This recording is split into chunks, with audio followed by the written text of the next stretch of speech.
Catherine Howard, the ghost queen of Hampton Court. In the shadowed halls of Hampton Court Palace, a scream echoes through time. A queen betrayed, a life cut short, and a ghost that refuses to be forgotten. This is the story of Catherine Howard, the ghost queen of Hampton Court.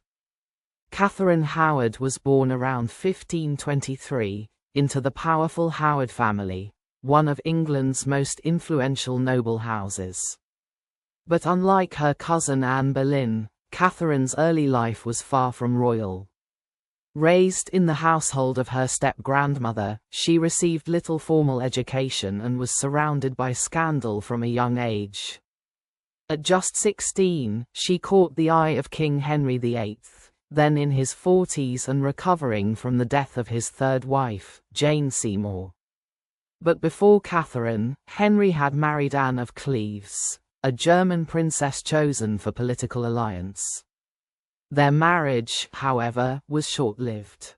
Henry found her unattractive and the union was annulled after just 6 months in 1540. Soon after, Catherine became queen.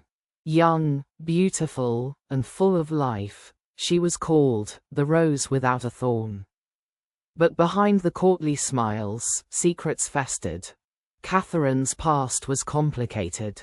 Before marrying Henry, she had been romantically involved with 2 men, Henry Manox and Francis Derham. And even as queen, she began a secret affair with Thomas Culpeper, a gentleman of the King's Chamber.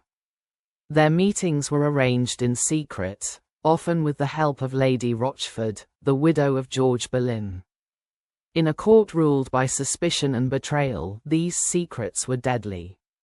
When rumors reached the king, an investigation began. Letters were found, witnesses spoke, and the truth, or something close to it, emerged. Catherine was arrested at Hampton Court Palace. Legend says she broke free from her guards and ran screaming down the gallery, begging Henry to spare her life. But the king did not listen. She was taken to the Tower of London, where she awaited her fate.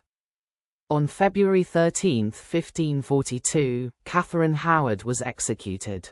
She was just 18 years old. Her final words were said to be, "I die a queen, but I would rather die the wife of Culpeper." Whether true or not, her story was sealed in blood. For centuries, visitors to Hampton Court have reported strange occurrences. A pale figure is running down the gallery. Unexplained cries. Cold spots in Catherine's former chambers. Staff have refused to enter certain rooms alone. Some say her spirit is trapped, reliving her final moments over and over. Others believe it's the guilt of history that haunts the palace, not a ghost, but a memory. Catherine Howard's story is more than a ghost tale. It's a reflection of a brutal time, where youth and beauty were currency, and women were pawns in a deadly game of power. She was a teenager, caught in a world she could not control.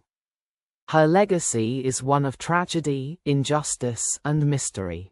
And perhaps, that's why she still walks the halls of Hampton Court. Thank you for watching Ghost of the Royals. If you felt the chill of history today, subscribe for more faceless tales from the crown's darkest corners.